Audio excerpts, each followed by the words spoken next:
Rumah apa bahasa Nusa di rumah itu. Nah, pokok kepala kambing ini dibakar.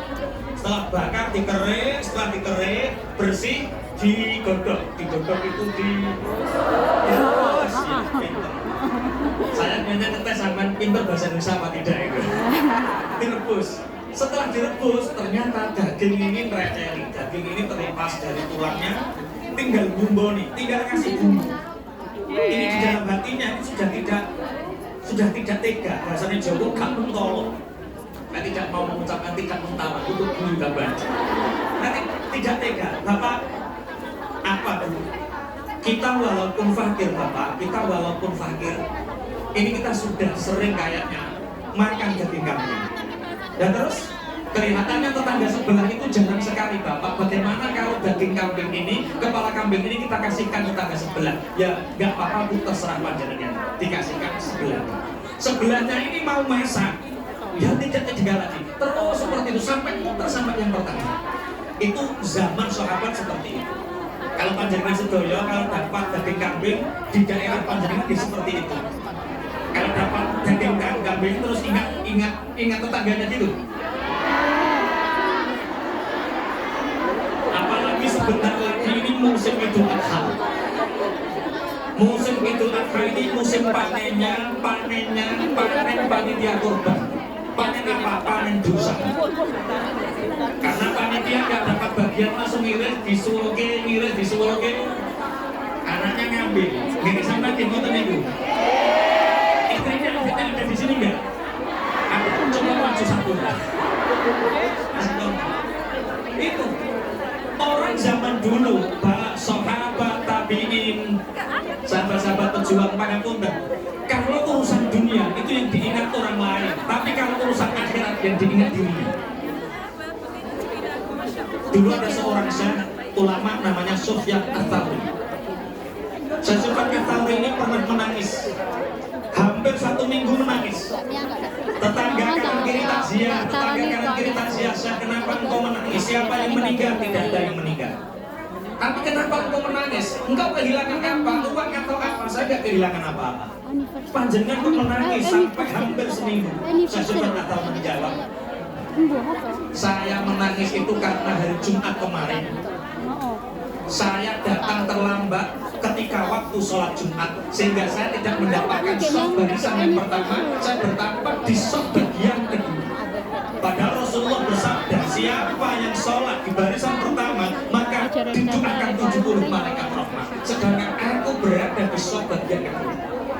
Gara-gara mendapatkan sholat barisan kedua, nangis sampai hampir seminggu.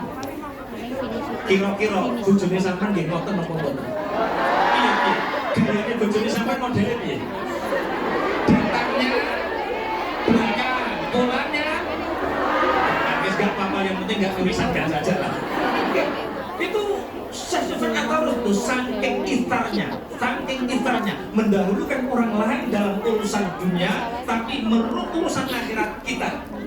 Siapa yang ngaji? Kita. Siapa yang belajar Al-Quran? Kita.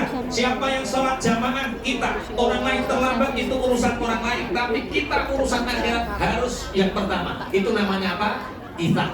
Tapi urusan duniawi biarkanlah. Kok sampai jadi TKW ya Uno ya ini sudah 20 tahun kok gak apa-apa kata Pak Kiai, urusan dunia ketinggalan gak apa-apa. Yang penting jangan sampai ketinggalan urusan akhirat. Teman-teman sahabat pejuang, yang kedua mengajarkan tentang arti sakoah. Menjamu tamu mengajarkan tentang arti kedermawanan. Bahasa Jawanya lumat. Rasulullah bersabda, as-sakhiyu qaribun minallah wa qaribun minal jannah wa ba'idun minan nar. Orang dermawan, orang luman itu para dekat dengan Allah, dekat dengan surga, jauh dari neraka. Allahumma amin. Jangan amin tok engko ndak medhit sampean. Ya, dermawan. Rekanan, Bu. Kenapa? Mafhum mukhalafahnya berarti orang pelit, orang medhit itu jauh dari Allah, jauh dari surga, dekat dengan neraka. Siapa orang pelit? Kenapa penyakit pelit ini satu-satunya penyakit yang sulit untuk diobati? Karena orang itu nggak pernah merasa dia pelit. Nggak bertanya, coba yang hadir di sini, yang merasa dirinya pelit, yang merasa dirinya medit, bakhil, cetek, angkat tangan. Nggak ada, hanya satu yang pelit itu. Semuanya dermawan, Allahumma. Coba tes ini, Anda ini pelit atau tidak? Mbak, Bu, pangapunten, saudara-saudara, teman-teman, panjenengan saudaranya dua. Berapa saudaranya? Dua. Hanya dua ini saudara panjenengan. Yang satu lumayan dermawan, yang satu pelit medit. Kira-kira yang sampean senengi itu saudara yang lumayan atau yang pelit? Pelit. Yang dermawan atau yang pelit? Pelit. Pelit itu benar pelit.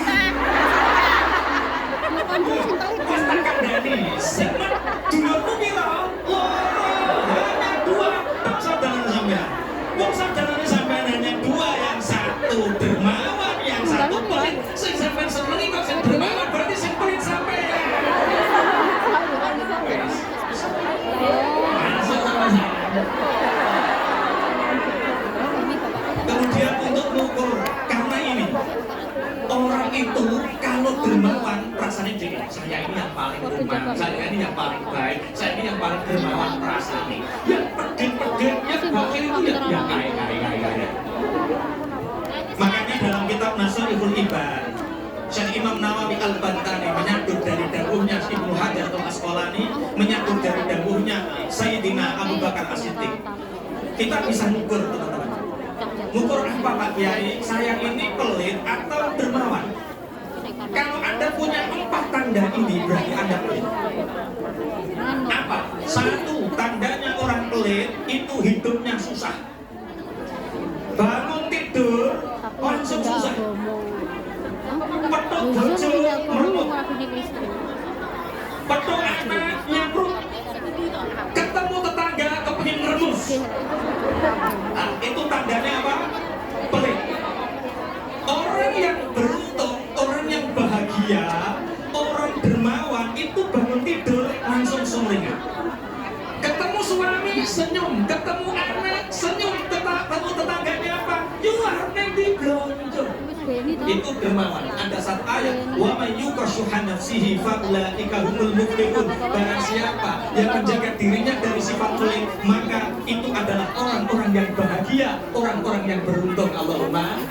Berarti tandanya orang pelit hidupnya susah, kakean sambat. Anda punya teman langsung WA, ketemu di taman, plek kok urip kok tambahan yang ini. Neng ngomong kok tambahan yang ini langsung sekak medit. Kalau ada teman yang ngomong gimana ini mau curhat langsung medit. Tandanya orang pelit itu hidupnya susah, kakean sambat. Teman-teman begini, pernah nggak panjenengan itu bangun tidur tiba-tiba padahal nggak maksiat, nggak meninggalkan ibadah, nggak maksiat, nggak meninggalkan ibadah, tapi tahu-tahu hati ini kan berdedek, sumpah pikiran susah. Ada yang pernah mengatakan seperti itu? Pernah mengalami seperti itu? Anda belum berbuat untuk orang lain. Kalau tiba-tiba hati ini susah, nggak tahu kenapa dong, aku kok moro-moro hatiku susah, kenapa ya pikiran kok sumbek padahal maksiat orang, duit yo duwe, ibadah yo tak lakoni kok moro-moro sumbek. Langsung berbuat baik untuk orang lain. Kalau di sini nggak ada yang dibantu, langsung saudaranya itu ditelepon, ada apa dek? Kirimin nomor rekening. Kira-kira dikirimin nomor rekening apa tidak? Langsung kirimin transfer, plunting. Berbuat untuk orang lain, itu namanya as-sakhawah. 1, orang yang pelit tandanya hidupnya susah, kakean sambat, pikirane ruwet. Yang kedua, laisa lahu khalilun. Orang yang pelit itu tandanya dia tidak punya teman. Kemanapun nggak punya teman, hidupnya sendiri.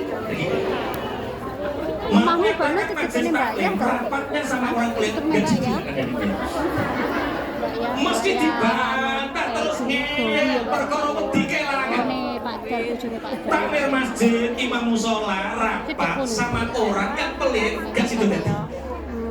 Makanya jangankan orang lain, istri kalau punya suami medit, Masya Allah. Bapak apa bu, saya kok cangkemnya kok kecut kabeh. Dan terus ingin beli ikan sapi. Alah, bangun rumah belum jadi kok beli ikan sapi. Wes lombok karo pindah saya ini. Makanya orang yang punya suami pelit, yang perempuan kuru. Kopi. Terkena penyakit menging. Jangankan orang lain, istri kalau suaminya pelit nyusahke, paham ya? Berarti wong pelit tandane sing nomor loro tidak punya teman. Yang nomor 3, dia dikasih penyakit sama Allah.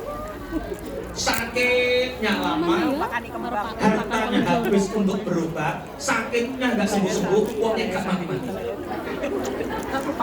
Loh, bisa disebutkan lah, kai. Bapak dia suka nolong.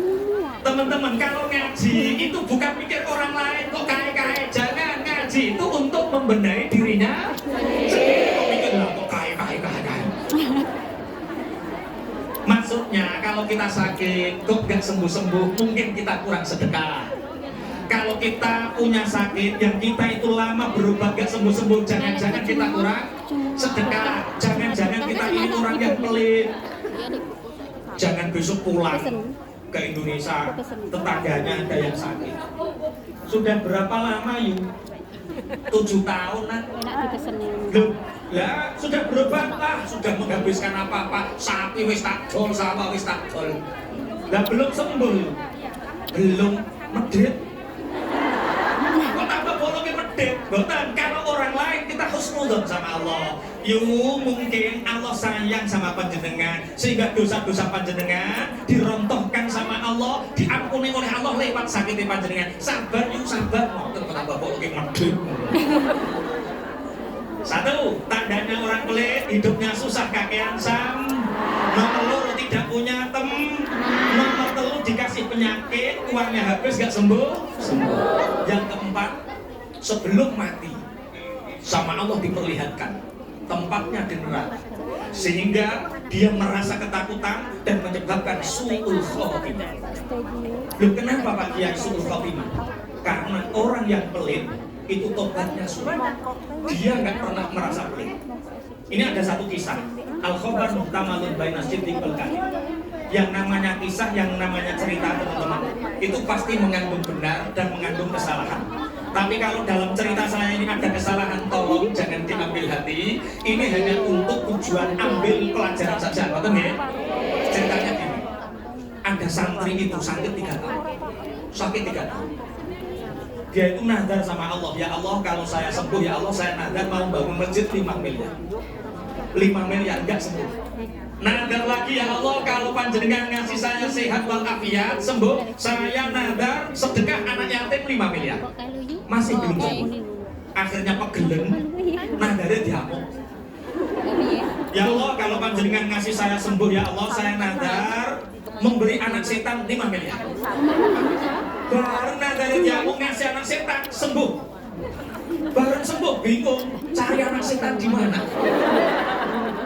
Ke utara, ke selatan, ke timur, ke barat, semua gak nemu ini anak setan di mana. Soal sama Pak Kiai, ada apa kan santri? Kalau kita cari anak setan kemana Pak Kiai? Kamu kok nyari anak setan untuk apa nak? Pak Kiai saya itu sakit 3 tahun, nadar bangun masjid gak sembuh, nadar ngasih anak yatim gak sembuh, baru nadar ngasih anaknya setan sembuh. Oh buat nadar nak? Jih Pak Kiai cari 3 orang nak. Ada ayat innamal khamru wal maisiru wal ansabu wal azlamu rijsum min amali syaitan. 3 orang ini anggap anaknya setan. Siapa? 1, syaribul khamri, orang yang minum minuman keras. Orang yang minum minuman keras itu anaknya setan. Yang kedua az-zaniyah, wanita yang suka menjual bolu-bolu. Maksud kono menjual diri kok kena menjual bolu. Menjual diri, azaniyah, wanita yang suka berzina menjual diri kok menjual bolu. Yang ketiga kurang medit. Yang pertama Syariful Khamri. Oke, nggih Pak Yai matur suwun petunjukipun.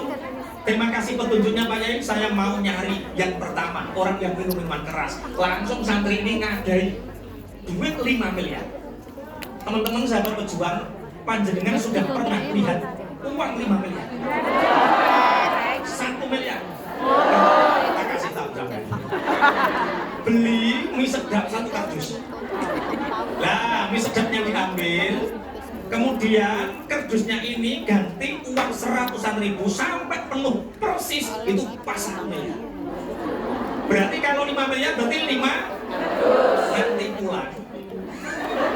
Beli mie sedap 1 kardus. Kalau 1 kardus berarti 1 miliar. Berarti 5 miliar itu dimasukkan mobil sedikit. Dimasukkan mobil, dia tanya, di sini ada orang yang suka minum minuman keras? Ada. Rumahnya mana? Itu pojok aja. Itu orangnya itu nggak terlalu besar, badannya juga nggak terlalu besar, rambutnya panjang, laki-laki tapi cetik, tangannya digambari kalau jengking, kemudian celananya jebolan.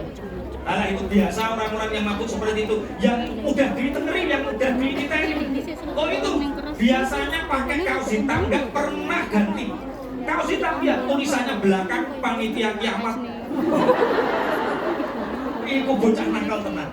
Oke, tak cari ini. Langsung bawa mobil isinya uang 5 miliar datang ke sana. Ada anak yang pakai kaos tulisannya panitia kiamat datang ke sana. Assalamualaikum Mas. Waalaikumsalam. Ada apa Kak? Sampai yang namanya ini Mas. Iya Kak, ada apa? Ini ada uang. Tolong sampai terima.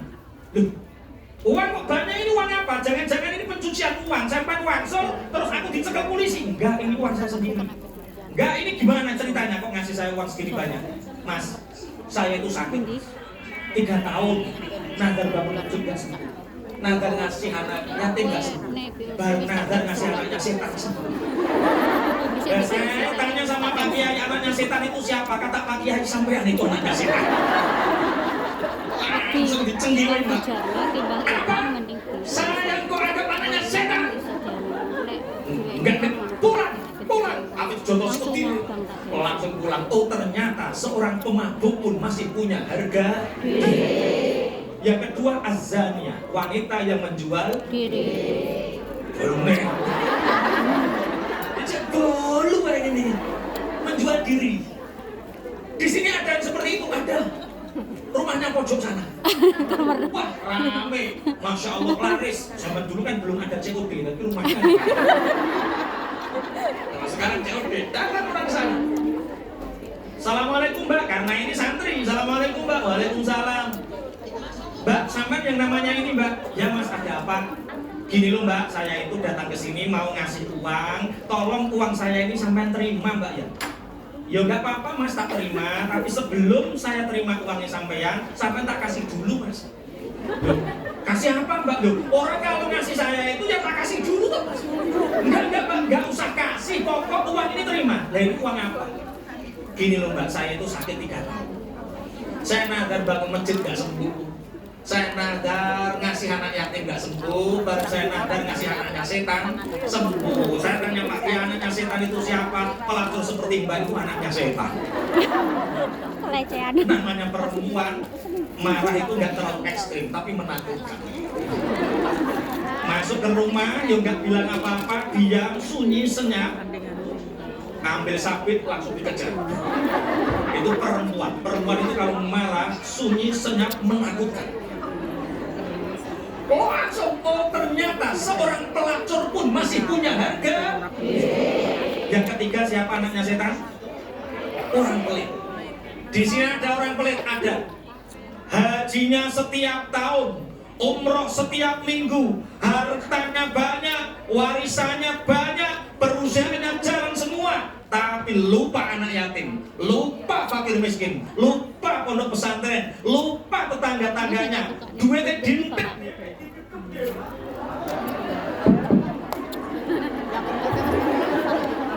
Sampai mana tadi? Oh, rumahnya mana? Rumahnya mana? Oh, pojok sana. Sana ada orang pakai kopiah putih, pakai jubah. Assalamualaikum Pak Kaji. Waalaikumsalam Pak Kaji. Jenengan yang namanya ini Pak Kaji. Iya kan? Ada apa? Pertama silaturahim Pak Kaji. Yang kedua, ini saya mau ngasih uang sama Pak Kaji. Ini uang Pak Kaji, tolong diterima, tolong diterima. Pak Kaji tahu uang 5 kardus langsung alhamdulillah ya. Masya Allah tabarakallah. Alhamdulillah, Masya Allah tabarakallah. Yang sakit ini santri ini bingung. Pemaduk tanya ini uang apa? Pelacur tanya ini uang apa? Lah ini orang kok langsung wiritan alhamdulillah. Pak Kaji. Ya nak, panjenengan tidak tanya Pak Kaji ini uang apa? Oh ya Allah, aku kalau sudah tahu uang itu lupa Mas. Ini uang apa Mas? Ini uang apa? Gini loh Pak Kaji. Saya itu sakit Pak Kaji 3 tahun. Saya nadar bangun masjid tidak sembuh, saya nadar ngasih anak yatim tidak sembuh, baru saya nadar ngasih anaknya setan apa? Sembuh. Saya tanya sama Pak Kiai, anaknya setan itu siapa? Kata Pak Kiai, orang pelit seperti panjenengan anaknya setan. Sini Pak Kaji, orang apa? Saya dianggap anaknya setan gak apa-apa, bapaknya setan gak apa-apa, mbak buyutnya setan gak apa-apa, yang penting uangnya sini. Orang pelit itu nggak punya harga diri. Orang pelit itu di dalam Al-Quran ada 2 diksi kata yang dipilih oleh Allah. Yang pertama bakhil, yang pertama syuh. Bakhil itu wala yahsabanna alladziina yabkhaluna bima atahumullahu min fadlihi wa khairul lahum bal huwa syarrul lahum. Jangan engkau kira pemberian yang Allah berikan berupa rezeki kepada kalian, kemudian kalian genggam, tidak dikeluarkan, disimpan dewe. Jangan anggap itu baik untuk kalian, itu buruk untuk kalian. Itu namanya bakhil. Bakhil itu apa, teman-teman? Bakhil itu al-mani ala ghairi. Bakhil itu dia tidak mau memberi kepada orang lain. Dia mau beli dirinya sendiri, tapi tidak mau membeli untuk orang lain. Contohnya ada orang senang bakso. Dia beli bakso, iya, tapi beli dibawa pulang untuk dirinya sendiri. Kalau dia diajak temannya, minta temannya yang traktir. Jadi dia nggak pernah traktir, senangannya ditraktir terus. Itu bakhil. Ada orang yang seperti itu. Jilbabnya warnanya apa? Inggris mulai sopo. Itu namanya bakhil. Yang kedua syuh. Syuh itu apa? Disebutkan oleh Allah dalam Al-Quran, wa may yuqa syuha nafsihi fa ulaika humul muflihun. Barang siapa yang mencegah dirinya dari sifat pelit, maka mereka adalah orang-orang yang bahagia beruntung. Syuh itu apa? Al-mani ala nafsihi wa ala ghairihi. Syuh itu orang yang tidak mau membelikan dirinya sendiri, juga tidak mau memberi kepada orang. Dia senang bakso. Kalau ditanya hobinya apa Mbak? Makan bakso. Tapi dia nggak pernah beli bakso. Duitnya digenggam pokok sampai beli bakso. Walaupun pingin bakso nggak beli. Belinya kapan? Tunggu sama temannya. Orang pelit seperti ini, kalau kotoran tainya itu bisa dimakan lagi orang ini. Saking jijik nenek sifat pelit yang ada di dalam dirinya. Al-mani ala nafsihi wa ala ghairihi. Orang seperti ini nggak bisa gemuk. Terus kena penyakit batuk kuning. Tapi itu langsing kuru aja dilung ini Pak ya. Panjenengan boten kuru, jenengan iku langsing. Bangun Allahumma sholli ala Muhammad. Yang pertama tergesa-gesa, terburu-buru, termasuk sunnahnya Rasulullah adalah terburu-buru menjamu tamu, nyuguhi tamu, mengajarkan 2 hal. 1, itar, mendahulukan urusan akhirat untuk dirinya, mendahulukan urusan dunia untuk orang lain, itu itar. Yang kedua, mengajarkan arti sakawah, arti kedermawanan. Kita jangan sampai menjadi orang pelit. 1. Yang kedua, waqadha udaini, dan terburu-buru, tergesa-gesa nyauri utang. Tolong teman-teman, sahabat-sahabat pejuang, tolong yang punya hutang tolong disaur. Di sini ada yang masih punya hutang? Jawab, panjenengan pingin segera lunas apa tidak? Pingin tahu resepnya segera lunas hutangnya? Tak kasih tahu. Yang ingin segera lunas hutangnya tolong dibayar. Diangsur, cepet-cepet lunas.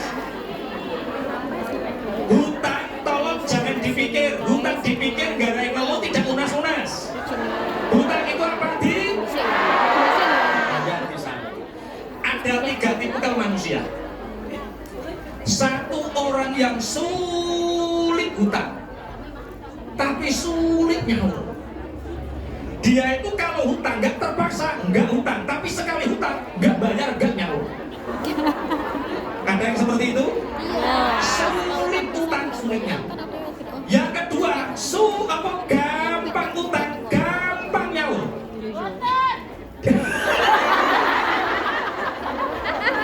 Dia kalau hutang mudah, teman diutangi, kalau punya segera dibayar. Janjinya Rasulullah, orang yang punya hutang, kemudian dia kerja untuk nyauri hutangnya, maka orang ini pekerjaannya dibuat mudah oleh Allah. Hutangnya lunas, rezekinya berkah. Allahumma Pak Yai kok di sini kok bahas hutang toh? Saya itu diceritani teman-teman. Orang yang pergi ke Hongkong itu pasti karena 3 hal. 1 karena hutang, nomor 2 karena wirang. Tahu wirang? Anak nikah ora sido. Kadang ngono sing nyalon RT ora dadi, nyalon lurah ora dadi. 1 hutang, 2 wirang, 3 kurang. Sing dagang kan bisa kurang-kurang gitu. Lah biasanya pangapunten, kalau Anda ingin hutangnya cepat lunas, 1, sedikit apapun yang kita punya bayarkan. Ini janjinya Rasulullah. Kalau orang punya hutang, kemudian dia kerja, setelah kerja dia bayar hutangnya, maka hutangnya lunas, rezekinya akan berkah, tambah. Allahumma. Yang ketiga, gampang hutang, sulit nyaur. Dia kalau gampang hutang, teman-temannya kabeh recek diutangi, tapi enggak nyaur. Ada yang seperti ini. Nek waya hutang griseni, nek waya nyaur hawa-tawa lali. Orang yang seperti ini pangat sempit, hidupnya sulit, pekerjaannya susah, hutangnya nggak lunas, habis semua hutangnya. Uangnya habis, hutang nggak lunas. Karena apa? Dia karakternya sulit nyaur. Mari teman-teman.